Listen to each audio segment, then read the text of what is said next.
So last week I mentioned I'm against going to war with Iran. I'm against Trump doing stuff for Israel in this case. It's all true still. However, I think where I was wrong is I wasn't really drawing a distinction between bombing the nuclear sites and getting into a long regime change war. It's yet to be proven that they're two things that don't have to mutually exist. Hopefully they don't. Yet I wasn't really thinking it'd be possible to just eliminate Iran having nuclear weapons. I mean, apparently from people smarter than me, but no more than me, Iran creates more terrorism than anyone else in the world. They literally chant, I hate America. Now, they're not some blue-haired communists in America chanting, I hate America, who don't know how good they have it. This is like, I think they actually do hate America over there in Iran, at least the regime. So I do really endorse the idea it's better if they don't have nuclear weapons.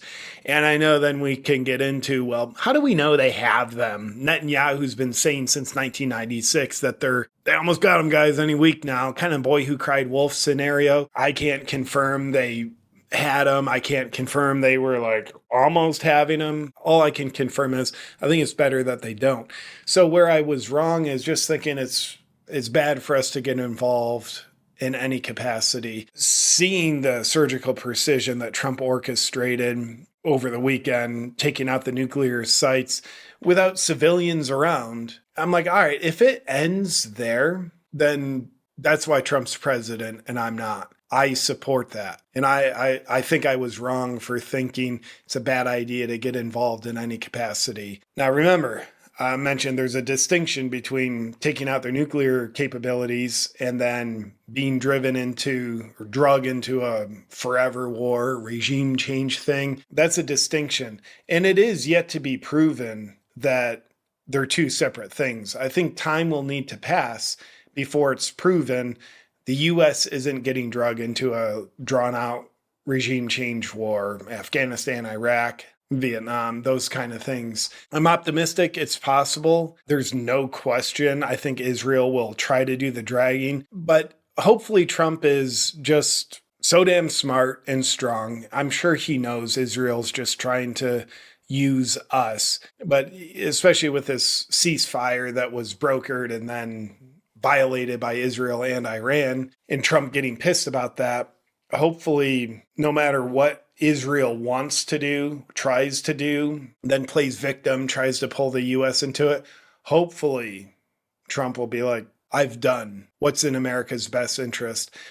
You, Netanyahu, maybe you thought I was doing that for you. And you know what? That's cute.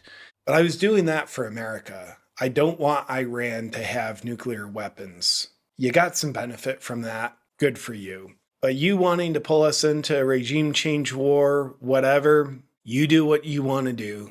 We're going to be over here, minding our own business, not minding your business for you.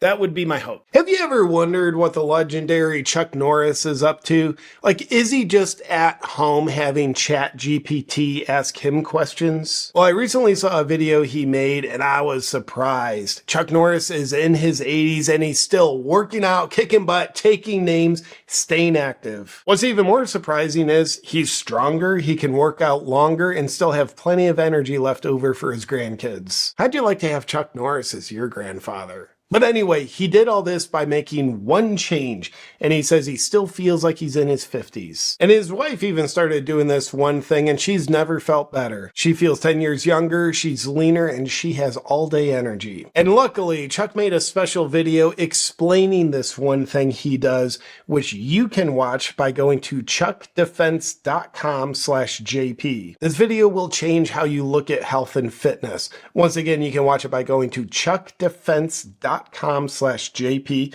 or click the link below in the description. You won't believe how simple it is. And just a reminder, the legendary Chuck Norris is 84 years old, but has more energy than most men half his age. He discovered that he could make dramatic changes to his health by focusing on just 3 things that typically sabotage people's health as they age. And you can watch his method by clicking on the link in the description box below or go to chuckdefense.com/JP. Now back to the program. I'd love to just jump on the bandwagon. Complete success. We have certainty. It's great. There's potential for it to turn out great, I think. And time will have to pass before we have a sense of clarity. Are we being drug in, or we just got in, got out, washed our hands? We shall see. And I think it's worth noting, apparently a lot of people that kind of think similarly. You check this out. I've heard these statistics, not totally sure where Charlie Kirk got these statistics. Well, let's go with them for a second. 86% of Americans don't want Iran to get a nuclear weapon. Cool. Like, I'm on board with that. I don't want them to have one. 60% of Americans don't want U.S. involved in a war with Iran. Now, it's kind of hard to have both, isn't it? At least for a few hours. The U.S. was at war with Iran. Take out the underground nuclear sites over the weekend. I don't know how you have both. But as Charlie Kirk points out, only a statesman of the highest order can navigate a situation like this.